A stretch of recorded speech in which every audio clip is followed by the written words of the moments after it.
aujourd'hui vous êtes sûrement en famille avec ceux qui vous sont chers, en tout cas on vous le Pas souhaite, nous.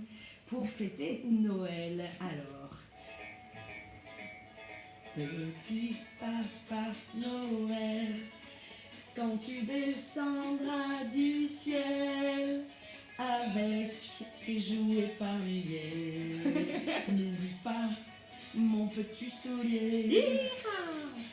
Nous tard de temps que le jour se lève pour voir si tu m'as apporté tous les beaux joujoux que je vois en rêve et que je t'ai commandé. Papa, papa, papa, papa, papa, papa, papa. Bon bref, c'était la dernière et c'est la dernière C'est le craquage émission total. C'est la fin de l'année. Nestlé qui est avec nous. de la saison 4 des Amadis. On est le 24 décembre et on vous souhaite bien sûr le meilleur pour finaliser cette année 2019. Puisque c'est la toute dernière.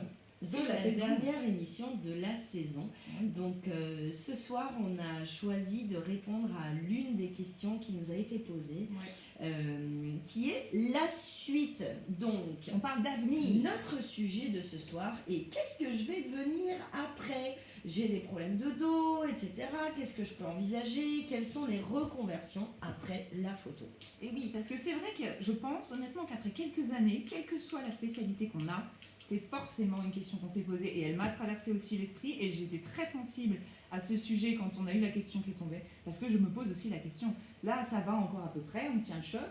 Encore plus peut-être dans certaines spécialités comme le mariage où on est du matin jusqu'à tard le soir, tous les samedis, sans voir la famille, couché par terre avec du matos sur les épaules, etc. C'est vrai qu'on se pose la question, combien de temps je vais tenir comme ça ? Qu'est-ce que j'ai comme option pour l'avenir ? Qu'est-ce qui se propose à moi ? Ouais. Alors, je pense déjà une chose, c'est d'essayer dans la mesure du possible, puisque là on est vraiment sur des problématiques de dos, notamment effectivement vous avez un matériel qui est très lourd, ce qui est moins le cas quand on a un local bien sûr, puisque les choses sont plus statiques, mais quand vous êtes en permanence en photographie famille lifestyle, quand vous êtes en mariage aussi, alors n'hésitez pas à travailler votre dos, que ce soit par des cours de natation, peut-être un peu d'exercice physique aussi qui vous permettra de moins tirer sur les genoux. C'est déjà Voilà, une bonne la chose. prévention va vous aider. Et puis, vous avez la possibilité aussi, bien sûr, de faire appel à des kinés, des ostéos qui peuvent vous sortir de certaines situations. Au-delà de ça, de prendre conscience, justement, de cette fatigue physique aussi, c'est important. Ça peut passer par l'obtention de harnais qui vont vous permettre de soulager vos épaules quand vous devez porter votre matériel. Ça peut être aussi de décider, de prendre une décision claire à ce sujet, de peut-être, pourquoi pas, ne plus réaliser les soirées. Si vous commencez au prépa, vous vous arrêtez à la fin du cocktail et dans ce cas-là, vous mettez un tarif bien plus important pour la soirée, ou pourquoi pas faire appel à un assistant. Complètement. On peut tout à fait diviser aussi la charge de travail, sous-traiter, des choses comme ça. Quoi qu'il en soit, il y a un truc qui, à mes yeux, est quand même important de se dire, c'est que là, ça fait peut-être quelques années que vous êtes dans le business. On ne sait absolument pas comment on va évoluer au cours de notre carrière. Bien sûr, on a des objectifs, parfois on les atteint, parfois on les atteint pas, mais surtout parfois, entre-temps, on change d'avis. Oui. On a d'autres envies, d'autres choses projets qui se mettent en place complètement. Que ce soit en restant dans l'univers de la photographie ou pas du tout d'ailleurs. Ouais. Donc le fait est qu'on se pose cette question aujourd'hui, bien sûr, c'est important et on est passionné par notre métier et au jour d'aujourd'hui, il nous plaît, donc on n'a surtout pas envie d'en changer et on veut garder cette ligne de conduite, mais il faut aussi garder à l'esprit que d'ici là, que ça n'aille plus physiquement, peut-être qu'on sera complètement dans autre chose. Donc ça, c'est aussi possible. Donc Oui, puis dédramatisons voilà, l'avenir. c'est ça. On est nous, les nouvelles générations, et je fais référence aussi à la vidéo de Carole Alain sur le choc des générations, que vous retrouverez très facilement sur Internet. On est nous beaucoup moins, les jeunes générations ici, Y, C et Z, à vouloir avoir une seule carrière dans notre vie. On est beaucoup plus axé et porté, nous, les jeunes générations, sur l'entrepreneuriat, et donc on pourra avoir jusqu'à 5, 6, 7 carrières dans notre vie. Toutes les expériences qu'on aura vécues dans la photo, quelles qu'elles soient, vont nous permettre de trouver au fur et à mesure une affirmation, une confirmation de ce qu'on veut faire, des nouveaux projets qu'on veut mettre en place. Et on connaît tous des photographes qui se sont reconvertis. Alors que ce soit en reprenant un travail salarié, quel qu'il soit, que ce soit en recréant une autre structure qui va être dans l'entrepreneuriat aussi. Je pense notamment à notre cher Christophe Flers, qui était photographe de mariage et qui a choisi de partir dans une autre voie lui aussi. Et puis, bien sûr, quand on arrive, entre guillemets, sur un autre projet de carrière, les choses se mettent en place petit à petit et nos projets ont le droit d'évoluer et le choix d'évoluer aussi. Complètement. Il faut se dire quelque chose, quoi qu'il en soit, c'est que l'expérience que vous avez acquise en tant qu'entrepreneur, en tant que chef d'entreprise et en relation avec la clientèle, cette expérience-là, elle vaut de l'or. Et c'est autant de temps gagné dans le cadre d'une reconversion où on n'a pas toutes les erreurs de débutant à refaire, etc. Mais on peut aussi tout à fait avoir envie de rester dans le milieu de la photographie.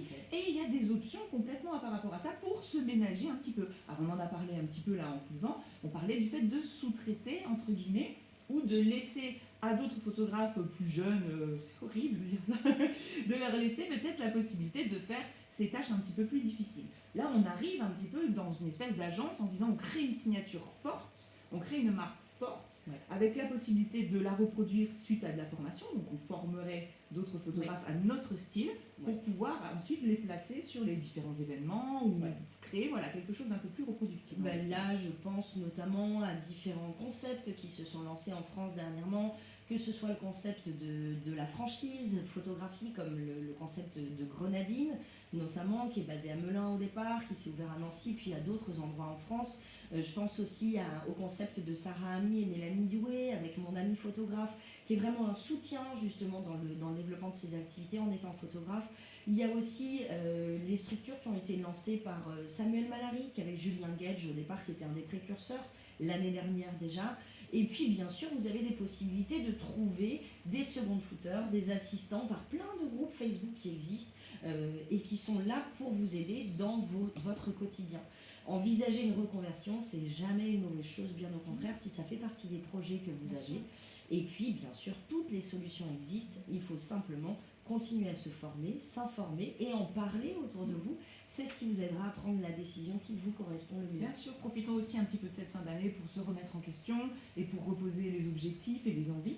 Voir comment on a déjà évolué en quelques années, parfois ça permet de se projeter, de se dire, c'est vrai que pour l'instant, je vais encore certainement changer 1000 fois, et croyez-moi, au cours d'une carrière, et pourtant je n'ai que 8 ans derrière moi, mais j'ai déjà changé 1000 fois d'avis, d'envie et de projet. Donc l'avenir ne nous réserve que de bonnes choses, c'est à nous de le construire. Construisons-le ensemble avec les Amadis, tant qu'à faire. C'est la dernière épisode de la saison. Et oui, déjà, en tout cas, on vous souhaite un excellent Noël, tous en famille. Et là, cette fois-ci, pour de bon, on va prendre l'apéro. Voilà. On vous souhaite une excellente soirée et puis une très belle fin d'année. Et merci encore de votre fidélité auprès des Amadis. Vous retrouverez toutes les émissions de ces 2 dernières années sur le site internet lesamadis.com. Tu te rends compte, ma belle? Et on en a fait du chemin les l'une et l'autre depuis, là aussi. Moi j'ai fait du chemin au sens propre, j'ai fait quelques kilomètres. On se retrouve l'année prochaine en tout cas.